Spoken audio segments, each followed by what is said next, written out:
Okay. Yep. A wiggle for you? What's the deal? Snow in Texas.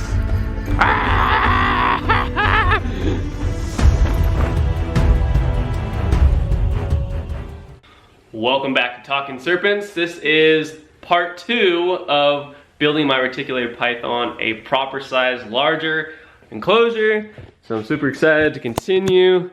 You got a little bit more progress done from the last video. So we just mocked up the air vents, 2 large air vents and 1 small air vent. Kind of looks symmetrical, it's pretty nice, like that. Just mocked up the electrical. And now it's time for, well, this will be going in as well. I got a bunch of branches. Honestly, this is like half the branches, maybe less than half. And it's also a little cold today in Texas. Just a little. Are you wearing 3 sweatshirts, Stephanie? 1 hood, 2 hood, 3 hoods. Yeah, and then the shirt. Yeah. Right now it is, I think 25 degrees outside. I mean, even I'm wearing 2 sweatshirts, and that's not normal for me. But that's not gonna keep us from it. So let's get to work. All right, let's do this.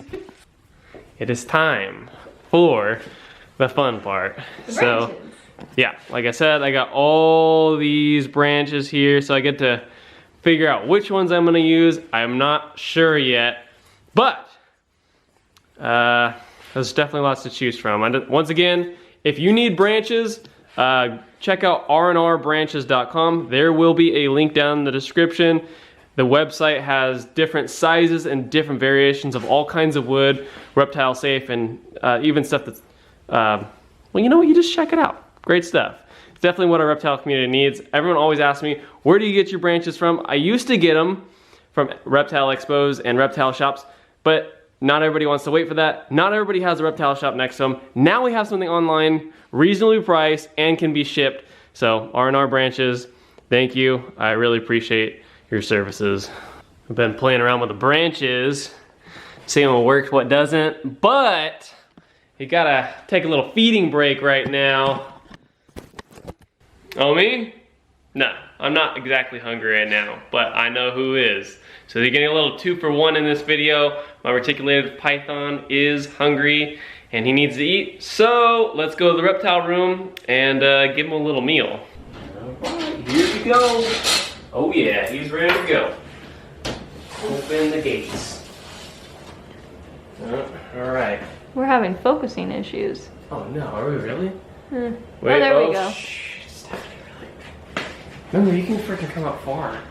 Alright, so this has never happened, but Slipknot is just coming out of this enclosure. Never seen this before.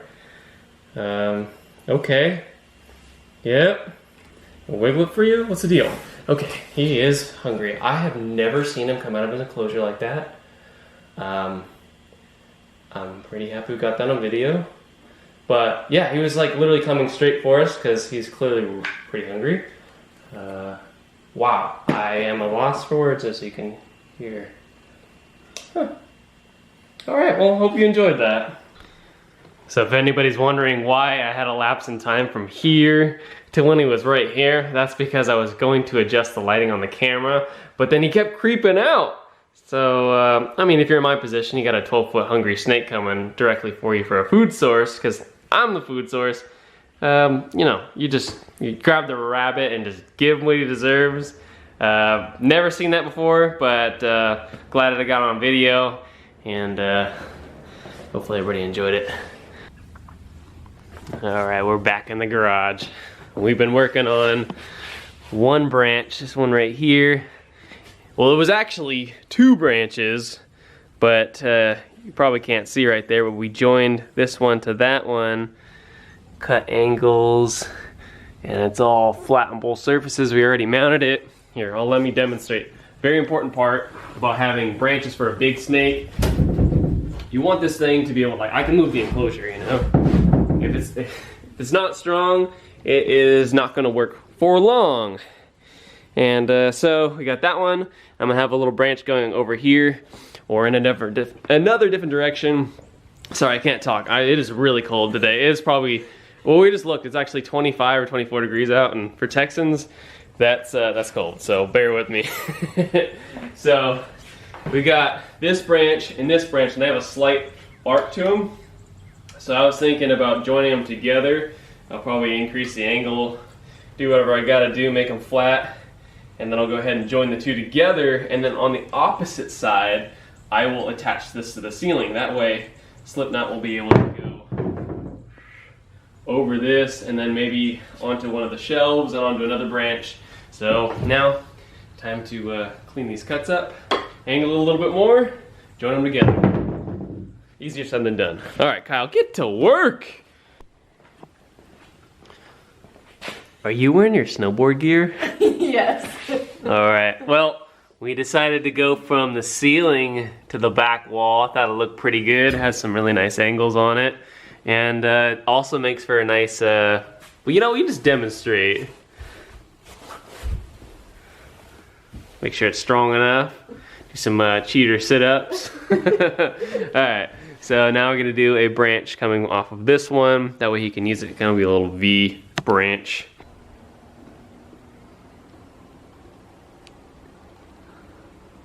Looking good. Well, you got this branch in here, and I'll be honest, it was pretty difficult, even with all the experience I have.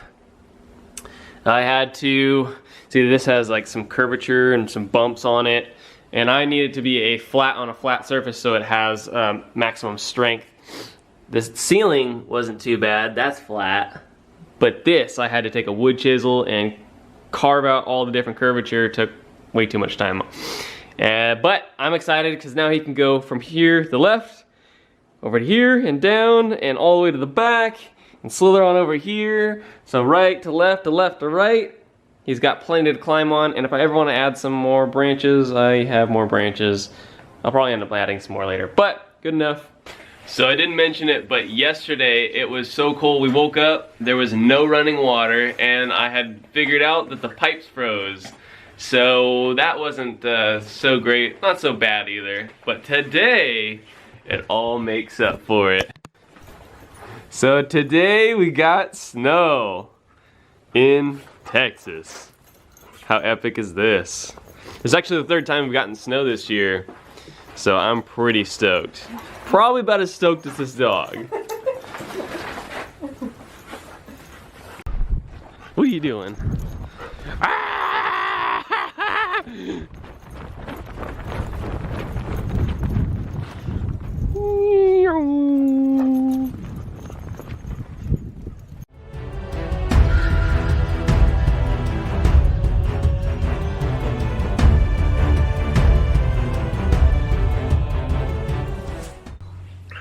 Black cherry stain's looking so good.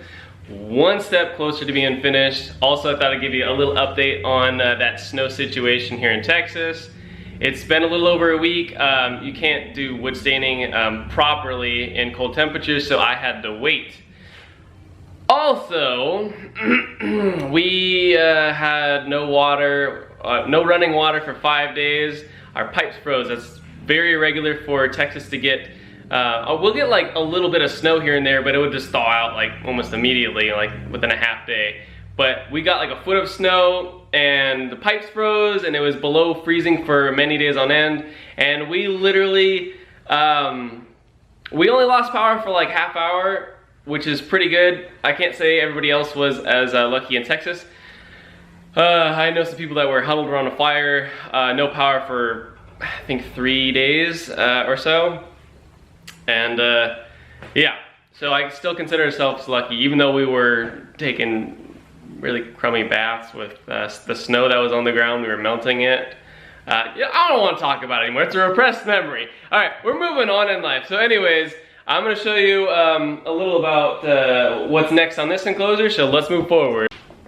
All right, so the next step, you got to have a big water bowl for a big snake. So we picked up this tub at Lowe's. And if you've seen my other reptile enclosure that Slipknot is in, I have a tub structure because there's going to be water in here. He's a big snake. He likes to throw his body weight around. He's obviously very strong. So let's just simulate him pushing on the corner.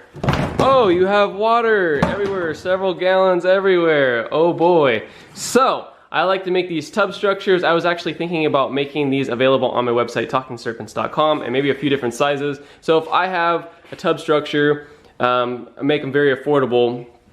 And you know, I'm just gonna, here we go. Time to snap it. In 3, 2, 1. All right, so here's the tub structure.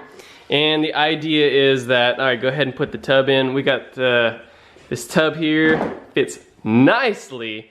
Fill the thing with water, and now, yeah, go ahead and put some weight in there.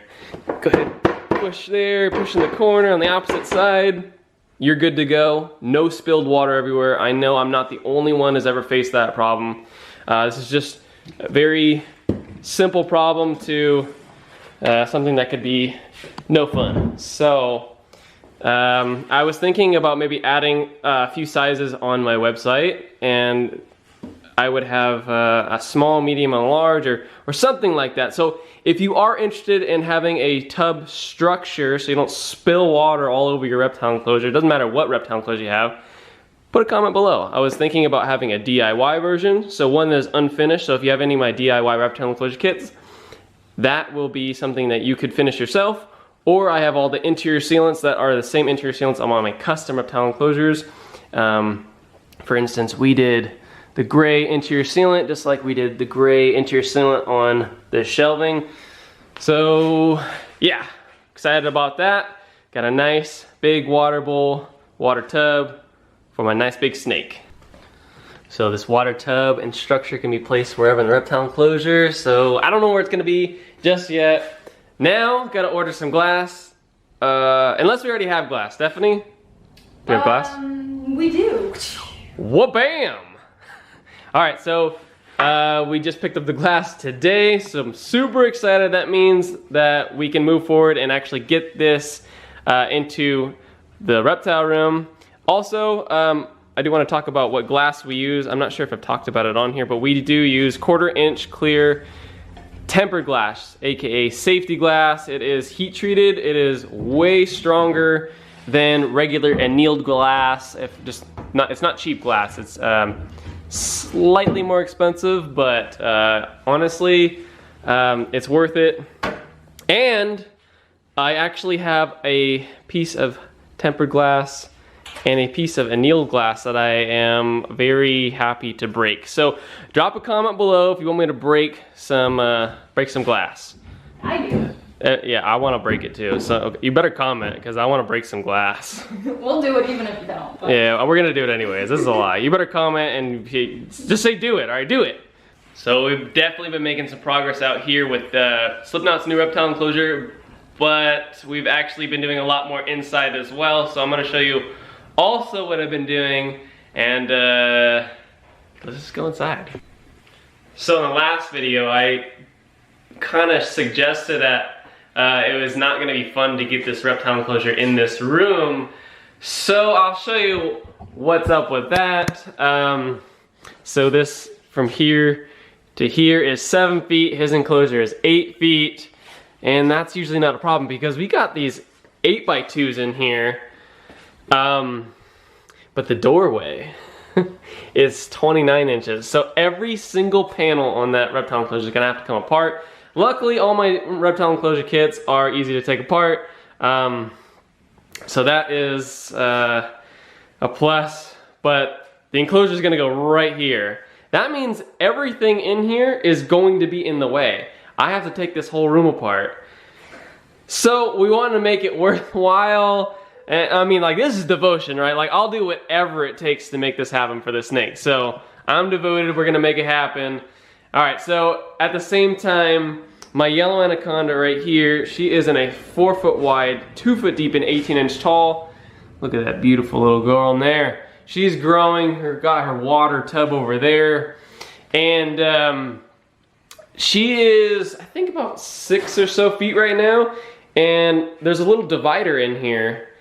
And I can make this into 8 feet wide, 2 feet deep, and 18 inches tall. And then, yeah, so I'd have a new enclosure because I'm obviously not gonna have anything in this lower enclosure that Slipknot is currently in, which is an 8 foot wide, 2 foot deep, and 18-inch tall. And I was like, well, you know what would be cool? Giving the ball python a new enclosure at the same time. So we should probably go build that, right? Yeah, we should go do that right now. Psych, we already built it. All right, so we've been working like crazy this week.